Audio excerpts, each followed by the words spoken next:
Staff Sergeant Nova Anderson spent 3 years fixing trucks and staying invisible at Forward Operating Base Phoenix, nestled in the unforgiving mountains of Kakovia's disputed territory.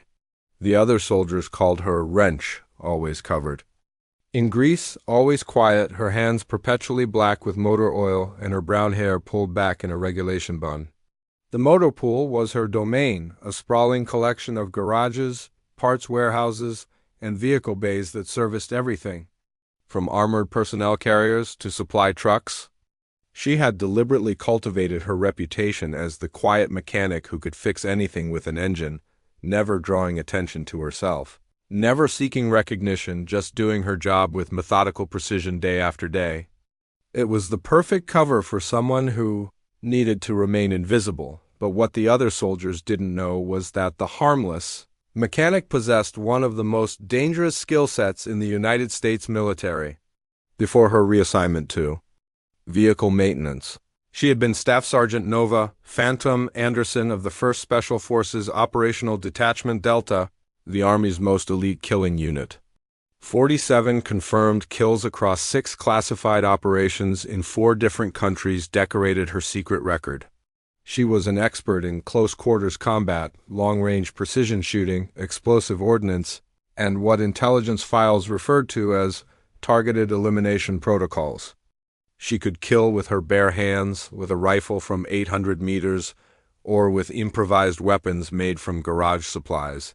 Her training had been exhaustive, her experience was extensive, and her effectiveness was legendary among those who knew her true identity. 3 years ago, Operation Blackwater had gone catastrophically wrong. Intelligence failure, compromised assets, and political complications had resulted in Nova being burned as a covert operative. Her official records showed a voluntary transfer to support roles due to combat stress, a convenient fiction that explained her sudden departure from special operations. The reality was far more complex and far more strategic. She had been placed in deep cover, positioned at Forward Operating Base Phoenix, where she could maintain her combat skills while appearing to be nothing more than a competent but unremarkable mechanic. The assignment was open-ended, with no specific mission parameters except one: wait for the day when her particular talents might be needed again. When official channels couldn't respond and conventional solutions would fail, that day arrived without warning on what seemed like every other morning at the base. At 1400 hours, Nova was adjusting timing belts on a Humvee when her encrypted phone vibrated with a message that only 12 people in the world could send. The text was brief and chilling: package compromised. Execute Protocol Valkyrie. Authorization Omega 7. Nova's hands remained steady on the wrench, not betraying even a flicker of the transformation occurring in her mind as she shifted instantly from mechanic mode to operational planning. Protocol Valkyrie was a classified directive that existed in the darkest corners of military intelligence, an authorization to use any means necessary to retrieve captured assets when official rescue was impossible. Someone had taken her people, and she had just been given the green light to get them back by any means necessary. She walked calmly to the base communication center where Sergeant First Class Williams was monitoring radio traffic, her demeanor showing nothing of the adrenaline beginning to course through her system. "Williams, I need to review the operational summaries from last night's patrols," she said in the same tone she used when requesting routine paperwork. Williams looked up suspiciously, clearly wondering why a motor pool sergeant would need combat patrol reports. Why would motor pool need patrol reports? He asked, his expression showing his confusion at the unusual request. Nova's expression didn't change, her face maintaining the mild, slightly bored look of someone dealing with routine administrative matters. Checking vehicle usage logs. Need to know which units are putting excessive wear on the fleet, she explained with the perfect mixture of boredom and bureaucratic diligence. It was exactly the kind of mundane reason that would make sense to anyone who had ever dealt with military logistics. Williams shrugged and pulled up the digital files, already losing interest in what seemed like another tedious administrative task. Nova scanned quickly through routine reports until she found what made her blood run cold despite her professional calm. SEAL Team Bravo had departed at 2,200 hours for reconnaissance mission designation Shepherd's Watch. Expected return was 600 hours. Current status, no contact, 8 hours overdue. In hostile territory, that meant capture or death. And Nova knew exactly which one it was. Nova returned to her garage and activated protocols she hadn't used in 3 years, moving with practiced efficiency through steps she had rehearsed mentally countless times during her cover assignment. Hidden beneath her workbench was a secured compartment containing items that weren't standard issue for motor pool sergeants. An encrypted satellite phone, tactical gear that had been carefully maintained, despite years of non-use, and a custom weapons cache that would make special operations units jealous.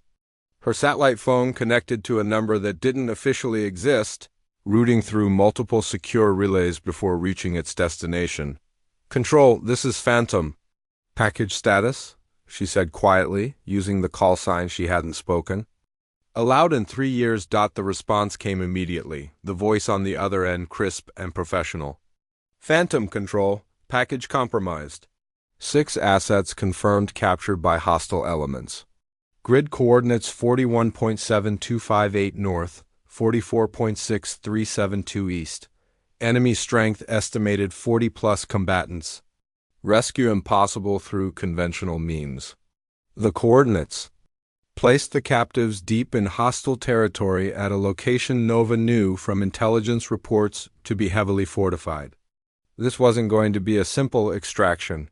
It was going to be an all-out assault against superior numbers in a defensive position. Nova felt the familiar calm settle over her consciousness, the psychological state that had made her one of Delta Force's most effective operators, a mental clarity that came when death was imminent and precision was paramount. "Control, requesting full tactical package and real-time intelligence," Nova said, already beginning to formulate assault plans in her mind. The response was not what she hoped for, but exactly what she expected. "Negative, Phantom. This is off. Books, no support, no backup, no official acknowledgement. Are you accepting assignment?" The question hung in the air, heavy with implications.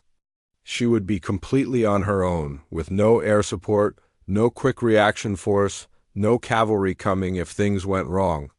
If she was captured or killed, her death would be officially classified as a vehicle accident or perhaps a rogue action by a mentally unstable soldier. There would be no hero's funeral, no acknowledgement of her sacrifice. Nova looked around the garage where she had spent 3 years pretending to be harmless, at the tools and parts that had become her daily companions, at the safe and predictable life she was about to abandon for a mission that would likely end in her death. "Affirmative, Control. Beginning preparation," she said without hesitation. There was a pause on the other end, and then the voice continued with a note of respect mixed with concern. "Phantom, understand this is voluntary. No extraction guaranteed. If compromised, you're officially a rogue element." Nova allowed herself a thin smile that held no humor. "Understood. Phantom out." She hung up and began preparations that would transform her from mechanic to angel of death in less than 4 hours. The captured SEAL team was being held at a fortified compound 23 miles into hostile territory. Satellite imagery showed a converted mining facility with natural defensive advantages. Elevated position, limited approaches, and clear fields of fire in all directions. The compound was built into the mountainside, using the terrain itself as part of its defensive structure. More problematically, intelligence indicated the compound held approximately 40 enemy fighters, well-trained. Militants who had been conducting operations against American forces for 2 years. These weren't amateur insurgents with outdated weapons. They were professional soldiers with modern equipment, tactical training, and the discipline to maintain a defensive perimeter that would challenge even a full-scale assault. Nova studied the tactical situation while assembling her gear with the methodical precision that had kept her alive through dozens of combat operations. Traditional assault doctrine would require a full company of soldiers with air support, artillery preparation, and multiple assault vectors to overwhelm the defenders. She had herself, darkness, and the element of surprise. By every military standard, the mission was impossible. The odds were suicidal. But Nova had built her career on accomplishing the impossible, and 6 American soldiers were depending on her to do it one more time. At 1800 hours, Nova approached the base motor pool commander, Major Davidson, with a requisition form she had prepared earlier. "Sir, need to take the repair truck out for a parts run. Supply convoy damaged the transmission on Unit 7, and we're waiting on components from Forward Operating Base Kodiak," she explained with the weary tone of someone dealing with yet another logistics headache. Davidson barely glanced at the paperwork, his mind already on the dozen other administrative matters demanding his attention. "How long?" he asked absently. "Overnight, sir." "Maybe longer if they don't have the parts in stock," Nova replied, keeping her voice neutral and slightly apologetic for the inconvenience. "Fine, just make sure you're back before morning formation," Davidson said, signing the form without really reading it. Nova nodded and walked away, suppressing the irony that Major Davidson had just unknowingly authorized a classified kill mission that would result in 40 enemy casualties. The repair truck was a modified M1078 cargo vehicle that Nova had been working on for 6 months under the guise of routine maintenance. Officially, it was undergoing extended repairs due to persistent mechanical issues. Unofficially, she had transformed it into a mobile weapons platform with hidden armor plating, enhanced communications equipment, and storage compartments for equipment that wasn't in any Army manual. Every modification had been made carefully, documented in maintenance logs as legitimate repairs while actually creating a vehicle capable of supporting solo deep penetration missions into hostile territory. At 1900 hours, Nova drove through the base checkpoint wearing standard mechanic coveralls and work boots, a clipboard on the passenger seat, and a bored expression on her face. The guards waved her through without inspection, not even bothering to check the cargo area. Wrench was just going for parts, a routine trip she had made dozens of times before. Nothing suspicious about that. It was exactly the kind of mundane activity that made her cover so effective. Once beyond visual range of the base, Nova pulled over onto a dirt road and began her transformation from mechanic to operator. The coveralls came off, revealing form-fitting tactical clothing designed for stealth movement and maximum mobility. Her work boots were replaced with specialized combat footwear, with sound-dampening solace that would make her movements virtually silent. The regulation bun disappeared as her hair was tucked beneath a tactical helmet equipped with night vision, optics, and communication gear. From hidden compartments in the truck, Nova extracted weapons and equipment that represented the cutting edge of military technology: a custom HK-416 assault rifle with suppressor and advanced optics, a Remington 700 sniper rifle modified for extreme accuracy at long ranges, a Glock 19 pistol with extended magazine and match-grade ammunition, a tactical vest with ceramic armor plates, an explosives kit with remote detonators, medical supplies for treating wounded teammates, and most importantly, a small black device that looked like an ordinary radio but contained classified technology that could jam enemy communications and disrupt electronic surveillance. Nova conducted final equipment checks with the methodical precision that had kept her alive through dozens of combat operations. Every weapon was zeroed, every piece of gear tested, every contingency planned for. She loaded magazines with the specific ammunition she preferred for suppressed shooting, checked her night vision equipment, tested her communication devices, and verified her GPS coordinates. At 20:30 hours, she began the approach to the target compound, leaving her truck concealed in a ravine where it wouldn't be discovered by casual patrols. The terrain was brutal, exactly as the intelligence reports had described.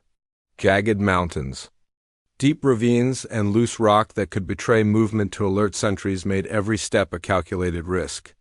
Nova moved through the darkness like a ghost, using natural cover and advanced stalking techniques that made her virtually invisible, even to trained observers. She covered the distance in careful stages, pausing frequently to listen and observe, ensuring she wasn't walking into an ambush or stumbling across an unexpected patrol. After 2 hours of careful movement that covered barely 3 miles, she reached an overwatch position 800 meters from the enemy compound. Through her rifle scope, Nova could see the tactical situation clearly, and it was worse than she had feared. The compound was built around a central courtyard surrounded by concrete buildings that had been reinforced with sandbags and steel plates. Guard towers at each corner provided overlapping fields of fire, ensuring that any approach would be covered by multiple weapon positions. Sentries patrolled the perimeter with professional discipline, changing positions at irregular intervals to prevent pattern recognition. More concerning were the technical vehicles, pickup trucks mounted with heavy machine guns positioned to repel assault from multiple directions. This wasn't just a militant hideout. It was a fortress prepared for serious combat by people who understood military tactics. Nova spent 30 minutes conducting detailed reconnaissance, using her scope to identify guard positions, patrol routes, communication equipment, and potential weaknesses. She counted personnel, noting their weapons and equipment. She observed their patrol patterns, looking for gaps in coverage. She studied the compound's layout, identifying which buildings were likely to hold prisoners and which contained command and control facilities. The enemy had done their homework, establishing a defensive position that would be difficult to assault even with superior numbers. Conventional assault would result in massive casualties and probable mission failure. But Nova wasn't planning a conventional assault. She was planning to turn their fortress into a tomb. At 2,247 hours, she made her first move, targeting the compound's electrical generator located 200 meters downhill from the main facility. The generator was protected by a chain-link fence and one guard, isolated enough that his elimination wouldn't immediately alert the main compound. Nova approached from the generator's blind spot, moving with absolute silence across broken ground, placing each foot carefully to avoid loose rocks or debris. The guard never heard her coming, never saw the shadow that separated from the darkness behind him. Nova's knife found its target with surgical precision, a quick thrust that severed the carotid artery and silenced any cry for help. The guard's body was dragged behind the generator housing where it wouldn't be discovered for hours. Nova planted her first explosive charge on the fuel line feeding the generator, setting it for remote detonation. When triggered, it would cut power to the entire compound, disabling lights, communications, and electronic security systems. Phase 1 complete. Time for Phase 2?